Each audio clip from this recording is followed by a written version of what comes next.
right, thank you very much, Frank. It's a video that thrust Canada into national headlines once again, and a really interesting social experiment. We showed it to you yesterday on Breakfast Television. A group of students, two from York University, one from Centennial College, went to Hamilton. One dressed in what would be called traditional Muslim garb, and then I guess we'll call him a redneck, comes up and says he does not want to get on a bus with this guy because of the way he's dressed. Have a quick listen. Yeah, as a matter of fact, I used to blow things up. Okay. He don't have anything on him. You can see normally right now. You look more like you have something on you. I mean, you know what? You can't judge a book by its cover. We can't punish everybody for one madman. I don't feel safe, so I mean, I can't take this bus here. Well, then take the next one, my friend. Excuse building. No, you stay right where you're. Okay, watch this. No, this is social experiment. This is social. This was amazing, an amazing video, and in so many ways. It's received 1.3 million hits on YouTube. It's gone, you know, worldwide. It is truly viral right now. And the headlines were saying things like, Canadians stand up to an anti-Muslim bigot. That's from the Washington Post. Even out into some of the British headlines saying this is what happens to racists in Canada from the Daily Mail. So we have the gentleman responsible for that video and that social experiment.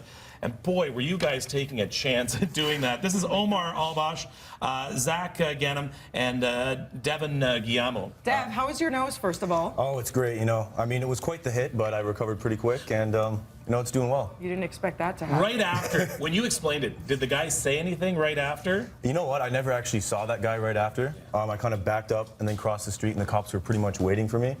So, I mean, he just kind of vanished, and I never got to talk to him. But I talked to the other guy that I was originally talking to. Wow. And he of apologized. course you chose Hamilton because it is a super extra sensitive part of Canada right now, seeing that Corporal Cirillo was from Hamilton and having been tragically shot and killed while serving in Parliament Hill. You probably anticipated a lot of reaction.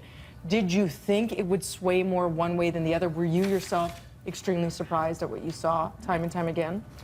Well, you know, the purpose of the experiment was really to see the tolerance of Canadians and how they would react after, you know, speculations of it might have been a Muslim or a, you know, an Arab suspected person or something to do with Islamic, or Islam or whatnot. I mean, obviously, these actions don't represent Islam or it doesn't represent Islamic practices. And that being said, we just wanted to test out, you know, how the Canadian tolerance towards, you know, racism, towards the religion and whatnot. And some people are questioning whether this was editing, you know, that you only edited one way versus the other. How many negative responses did you actually receive? I've received 0 negative responses. That's okay. That's I know, wonderful.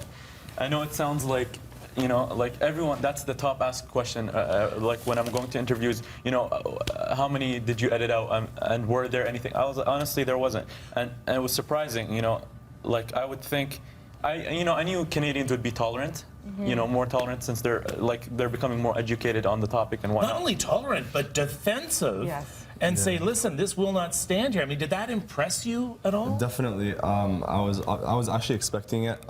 Living here for over 10 years, I know the morals and the true value of Canadians, and I have to say I love them. So going out there in that scenario, I definitely expected it. And you know, everyone always says, why do we look to the States for approval? You know, we just showed a clip from the Washington Post. I know CNN ran with this, and I think it's because of that difference. The word tolerance to me still implies negativity. You're going to tolerate it. Maybe you don't like it, but you'll tolerate it.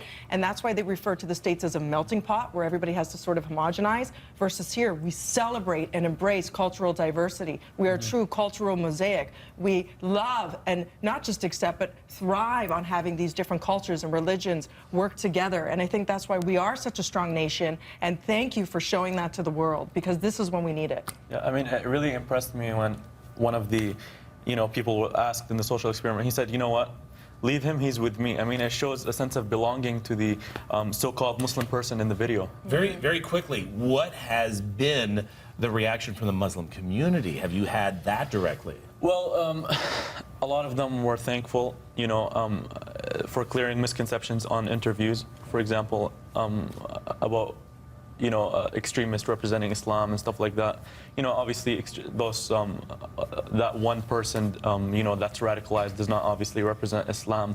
So I was able to, you know, present that through the interviews and media, and you know, to show that the world is tolerant, or you know, not just tolerant, but accepting and, you know, pleased to have this multi, you know, diversity, and it's just something very pleasing to hear. What are you all hoping to do with all of your studying at York University, and where do you attend? I go to Centennial College. Okay, because you're very young. You're what, 18 through Yeah. 22. So what are you hoping to do for your careers?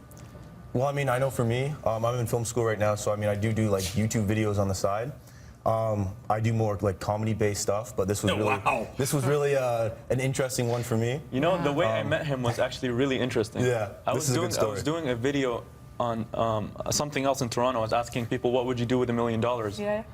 And I was asking random people on the street. He was one of them. One of the people I asked, and I asked, and he gave me like some funny answer. He's like, Yeah. that bias equations interlude that intersects itself with a primary. I was like, oh, He asked me what I do with $1 million, and I basically answered in a question, Yeah, I in a mean, statement that made absolutely no sense. But I mean, So- so then after a few weeks, he's like, you know, I saw your video and the $1 million one, and I was in the video. Maybe we can do a collab together. I was like, you know, if something comes up, I'll let you know. And the Ottawa thing came up, and Put yourself in the line And of fire. you know for the it. thing is he messaged me probably at like 3 in the morning, and he told me the concept, he told me the situation, and I didn't really have to think about it. I was just like, I'm down to do that. Like I Well, love seeing social. Thank you, all three of you, for what you did. Yes. It gave us a little bit of reason to hope. So thank you very much for doing that. thank you A for lot of having us. reason. Thank Thank you. you so much.